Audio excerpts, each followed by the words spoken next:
apa yang terjadi di Palestina saat ini, kita ketahui bahwa saat ini Palestina sedang berada dalam masa yang genting, karena berita yang ada menunjukkan bahwa Palestina dilanda kekerasan adanya Israel.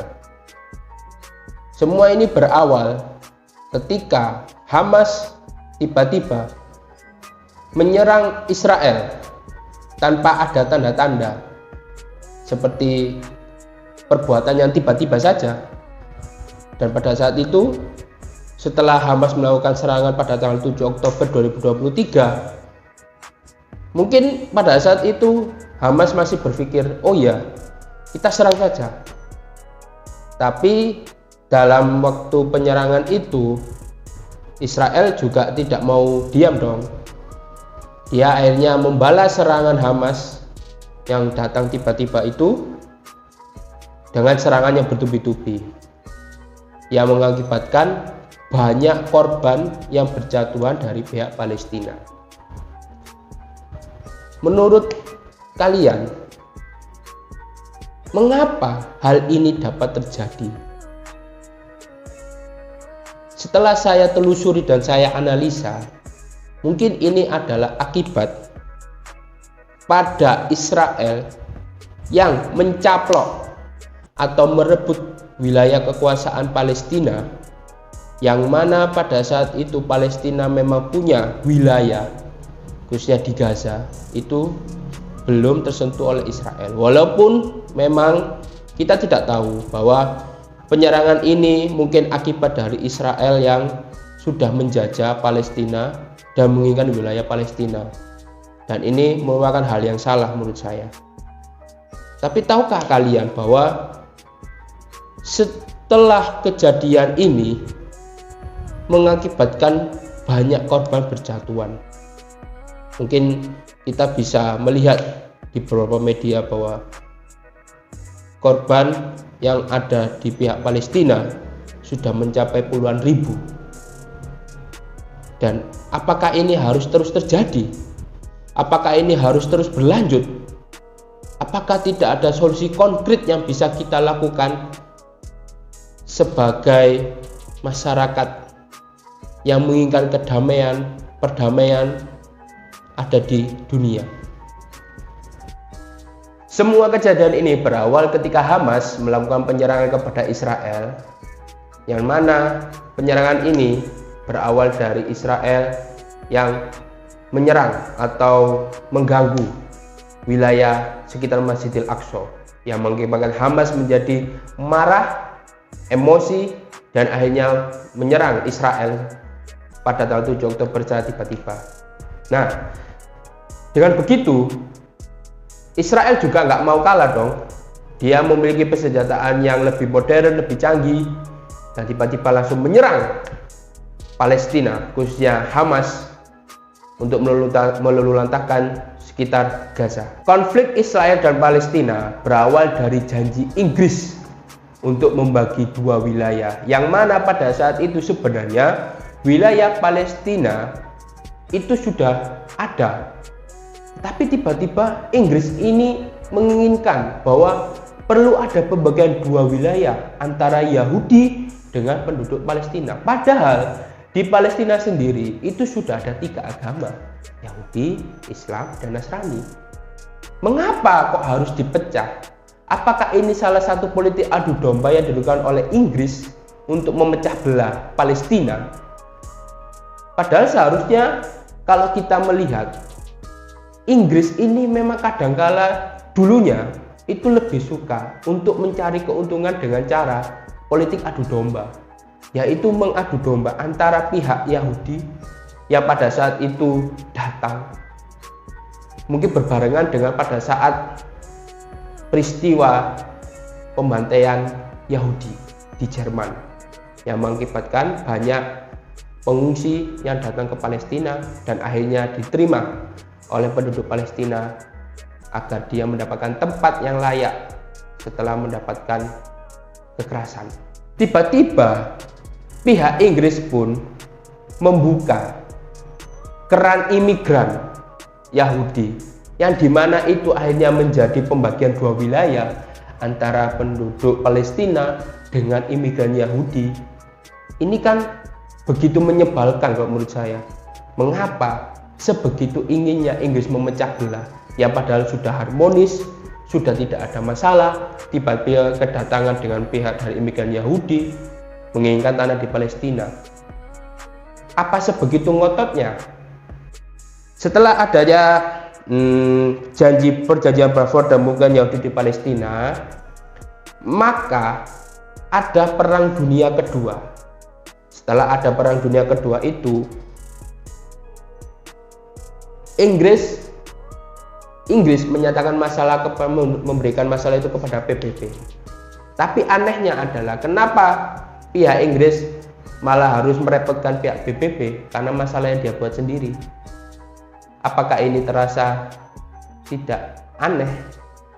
Setelah pihak Inggris memberikan pernyataan bahwa Inggris menyerahkan masalah Palestina kepada PBB, maka pada tahun 1947 pihak PBB memberikan usulan untuk membagi wilayah Palestina atau dapat disebut partition plan, yang mana pihak Yahudi mendapatkan luasan dari tanah Palestina menjadi wilayah yang akan kemudian disebut sebagai negara Israel. Bagaimana dengan warga Palestina sendiri? Dengan tanah yang begitu luas, tiba-tiba menjadi sangat sempit karena adanya partition plan yang diberikan atau diajukan oleh PBB sebagai wilayah Yahudi. Seharusnya PBB tidak memberikan usulan itu, karena dengan usulan itu maka wilayah sebenarnya itu wilayah Palestina menjadi wilayah dua kelompok, yaitu Yahudi dan Palestina, yang mana pihak Palestina hanya mendapatkan kecil dari sebagian dari partition plan yang sudah diajukan pada tahun 1947 itu. Ini kan aneh. Setelah adanya partition plan itu, 1 tahun kemudian, tepatnya pada tanggal 14 Mei 1948, ada deklarasi negara Israel yang dilakukan oleh pihak Yahudi. Maka negara Israel terbentuk akibat dari partition plan itu. Tapi anehnya adalah ini seharusnya tidak mungkin terjadi atau tidak perlu terjadi apabila PBB tidak ikut campur pada saat tahun 1947 memberikan arahan untuk membagi wilayah Palestina menjadi dua kelompok, yaitu wilayah Yahudi dan wilayah Palestina. Dan pada tahun 1948 maka akhirnya ada deklarasi negara Israel. Ini menjadi konflik dari negara-negara Arab sendiri, bahwa banyak yang tidak mendukung adanya negara Israel. Kenapa? Karena kembali lagi bahwa terbentuknya negara Israel itu terbentuk karena mencaplok atau memaksa menduduki lahan atau tanah yang sebenarnya itu haknya warga Palestina, bukan menjadi haknya Yahudi. Karena tidak kesetujuan negara Arab terhadap pembentukan negara Israel, maka pada tahun 1948 terjadilah perang antara koalisi Arab dengan negara Israel. Perang ini dimenangkan oleh pihak Israel yang mengakibatkan 700.000 warga Palestina mengungsi dari tanahnya sendiri. Ini kekalahan yang begitu menyakitkan. Bagaimana pihak Israel bisa memenangkan perang yang mana itu bukan menjadi hak tanahnya, menjadikan tanah yang awalnya menjadi pihak Palestina menjadi pihak Yahudi. Demikian yang terjadi dalam Palestina saat ini adalah genosida. Mengapa saya bilang begitu? Karena yang terjadi saat ini adalah banyak korbannya berjatuhan, yaitu anak-anak yang masih kecil, yang masih balita dan juga masih umur sekolah, itu menjadi korban paling banyak setelah wanita dan pihak sipil itu sendiri. Apa yang menjadi dasar bahwa ini merupakan perang genosida? Karena pembunuhan yang terjadi, korban yang paling banyak itu dari pihak sipil, yang mana pihak Palestina pun mengatakan bahwa yang diincar oleh Israel itu sebenarnya Hamas. Tetapi serangannya banyak yang tertuju kepada warga sipil, yang mana itu banyak anak kecil, wanita. Apakah ini harus terus berlanjut? Harusnya tidak. Maka dari itu banyak yang sudah kita lakukan, antara lain adalah dengan memboikot produk-produk yang berafiliasi dengan Israel. Dan yang saat ini terjadi adalah dampak efek boikot terhadap produk Israel itu sudah mulai berdampak pada produk-produk atau merek-merek yang berafiliasi dengan Israel.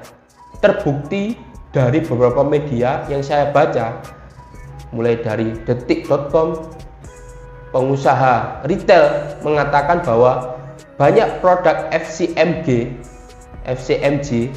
itu yang banyak yang kita ketahui merek-merek terkenal itu penurunan drastis, mengalami penurunan yang sangat drastis.